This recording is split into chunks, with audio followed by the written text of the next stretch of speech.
Hi friends, പുതിയൊരു വീഡിയോയിലേക്ക് എല്ലാവർക്കും സ്വാഗതം.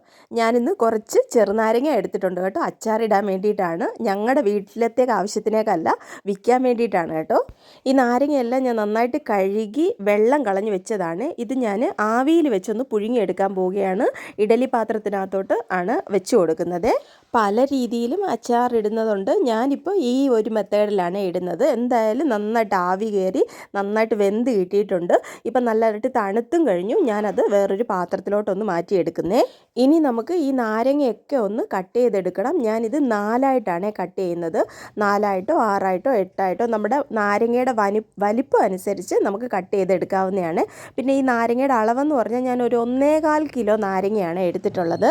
വിൽക്കാനാണെന്ന് ഞാൻ പറഞ്ഞല്ലോ അല്ലേ. ഇത് ഞാൻ സാധാരണ നോൺ വെജ് അച്ചാറുകളാണ് ഇടാറുള്ളത്. ഇന്നിപ്പോൾ ഞങ്ങളുടെ വീടിൻ്റെ അപ്പുറത്തെ വീട്ടിലുള്ള ഉഷാൻ്റിയുടെ മോൻ തിരികെ കല്യാണമൊക്കെ കഴിഞ്ഞു. ഇനി തിരികെ ഗൾഫിലോട്ട് പോവുകയാണ്. അപ്പോൾ അവന് കൊടുത്തു വിടാൻ വേണ്ടിയിട്ട് ഉഷാൻ്റി എനിക്ക് കുറച്ച് ഫിഷ് പിക്കിൾ പറഞ്ഞിട്ടുണ്ടായിരുന്നു. അതിൻ്റെ കൂടെ നാരങ്ങയും പറഞ്ഞു. ഞാൻ പറ്റത്തില്ല എന്ന് പറഞ്ഞപ്പോഴും എനിക്ക് മെനക്കെടാൻ വയ്യ, നീ എന്തായാലും ചെയ്ത് താന്ന് പറഞ്ഞിട്ടാണ് ഞാനിത് ചെയ്യുന്നതിപ്പോൾ. ഞാൻ പിന്നെ നാരങ്ങ കട്ട് ചെയ്യുമ്പോൾ തന്നെ മാക്സിമം അതിൻ്റെ സീഡ്സ് എല്ലാം അവോയ്ഡ് ചെയ്തിട്ടാണ് നാരങ്ങ കട്ട് ചെയ്തെടുക്കുന്നത്. ഇനി നമുക്ക് ഇതിനകത്തോട്ട് ആവശ്യത്തിനുള്ള ഉപ്പ് കൂടെ ഒന്ന് ചേർത്ത് കൊടുക്കാം. സാധാരണ അച്ചാറിനേക്കാളൊക്കെ നാരങ്ങയ്ക്ക് ഇച്ചിരി ഏറെ ഉപ്പ് തന്നെ നമ്മൾ ഇടണം. ആദ്യം നമുക്ക് കൂടുതലാണെന്ന് തോന്നിയാൽ 2 ദിവസം കഴിയുമ്പോൾ അതൊക്കെ പിടിച്ച് കറക്റ്റ് ആയിക്കോളും. അതുകൊണ്ട് മാക്സിമം ഉപ്പ് നമ്മൾ ഇടാൻ ശ്രമിക്കണം. എന്നാൽ മാത്രമേ അതിൻ്റെ ടേസ്റ്റ് വന്നിട്ട് കറക്റ്റ് ഒരു ലെവലിലാവത്തുള്ളൂ. ഇപ്പം ഞാൻ ഒരു ചീനിച്ചട്ടി ചൂടാക്കാൻ വെച്ചിട്ട് നല്ലെണ്ണ ഒഴിച്ച് കൊടുക്കുന്നുണ്ട്. തീർച്ചയായിട്ടും നമ്മൾ നല്ലെണ്ണയിൽ മാത്രമേ ഇടാൻ പാടുള്ളൂ, അല്ലെങ്കിൽ പെട്ടെന്ന് ചീത്തയായി പോകും കേട്ടോ. നല്ലെണ്ണ ചൂടായിട്ടുണ്ട്. ഞാൻ കടുക് വറുത്ത് കൊടുക്കുകയാണ്.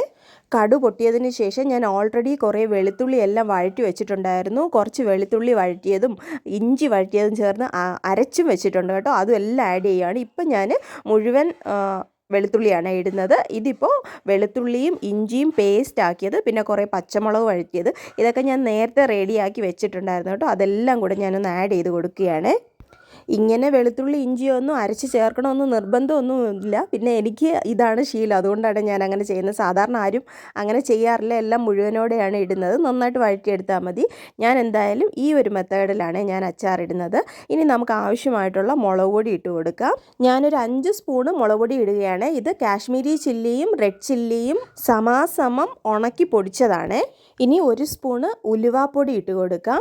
ആവശ്യത്തിനുള്ള മഞ്ഞൾപ്പൊടിയും കൂടെ ചേർത്ത് കൊടുക്കാം. അടുത്തതായിട്ട് കായപ്പൊടിയും കൂടെ ചേർത്ത് കൊടുക്കുകയാണ്. ഇനി ഇതെല്ലാം കൂടെ ചേർത്ത് നന്നായിട്ടൊന്ന് കൂട്ടി യോജിപ്പിക്കാം. ഈ സമയം നമുക്ക് ആവശ്യത്തിനുള്ള ഉപ്പ് കൂടെ ഒന്ന് ചേർത്ത് കൊടുക്കണം. അതായത് ചാറിന് ആവശ്യമായിട്ടുള്ള ഉപ്പ് ഞാനിവിടെ ചേർത്ത് കൊടുത്തു, പക്ഷേ വീഡിയോയിൽ അത് മിസ്സായിട്ടുണ്ട് കേട്ടോ. ഇനി ഈ പൊടികളുടെ എല്ലാം പച്ചമണം ഒന്ന് മാറുന്നത് വരെ ലോ ഫ്ലെയിമിലിട്ട് ഇതൊന്ന് ഇളക്കി കൊടുക്കാം. അത് കഴിയുമ്പോൾ നമുക്ക് വിനാഗിരിയും കൂടെ ആഡ് ചെയ്ത് കൊടുക്കണം. എന്നാൽ മാത്രമേ നമ്മുടെ അച്ചാർ കേടുകൂടാതെ കുറച്ചേറെ നാൾ ഇരിക്കത്തുള്ളേ. ഇനി കുറച്ച് നേരം കൂടെ ചൂടാക്കി കഴിയുമ്പോൾ നമ്മുടെ എണ്ണയെല്ലാം തെളിഞ്ഞു വരും. ആ സമയം നമ്മുടെ അച്ചാറിനുള്ള നാരങ്ങയും കൂടെ ഇട്ട് കൊടുക്കണം. ഞാനിവിടെ അല്പം പഞ്ചസാരയും കൂടെ ആഡ് ചെയ്യുകയാണ്. എന്നാൽ മാത്രമേ നമ്മുടെ ടേസ്റ്റ് എല്ലാം ഒരേ പരുവത്തിന് കിട്ടത്തുള്ളേ. എണ്ണ നന്നായിട്ട് തെളിഞ്ഞ് വന്നിട്ടുണ്ട്. ഈ സമയം നമുക്ക് നാരങ്ങയും കൂടെ ഒന്ന് ആഡ് ചെയ്ത് കൊടുക്കാം. എന്നിട്ട് എല്ലാം കൂടെ നന്നായിട്ട് ചേർത്ത് ഒന്ന് മിക്സ് ചെയ്തെടുക്കാം. ഇത്രയേ ഉള്ളൂ സംഭവം. നമുക്കിനി ഫ്ലെയിം ഓഫ് ചെയ്തേക്കാം. നന്നായിട്ടൊന്ന് മിക്സ് ചെയ്ത് കൊടുക്കണം. നമ്മുടെ അരപ്പ് എല്ലാ നാരങ്ങയിലും പിടിക്കുന്ന രീതിയിൽ നന്നായിട്ടൊന്ന് മിക്സ് ചെയ്ത് കൊടുക്കാം.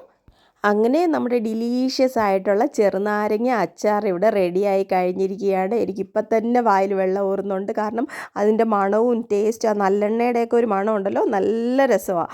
അപ്പോൾ അച്ചാർ ഇവിടെ റെഡി ആയിട്ടുണ്ട്. നിങ്ങൾക്കും എൻ്റെ ഇന്നത്തെ ഈ വീഡിയോ ഇഷ്ടപ്പെട്ട് കാണുമെന്ന് പ്രതീക്ഷിക്കുന്നു. ഇഷ്ടപ്പെട്ടിട്ടുണ്ടെങ്കിൽ തീർച്ചയായിട്ടും എൻ്റെ ചാനലിനെ ഒന്ന് സപ്പോർട്ട് ചെയ്തേക്കണേ. എന്നാൽ പിന്നെ മറ്റൊരു വീഡിയോയിൽ വീണ്ടും കാണാമെന്ന് പ്രതീക്ഷിക്കുന്നു. അതുവരെ എല്ലാവർക്കും നന്ദി. Thanks for watching.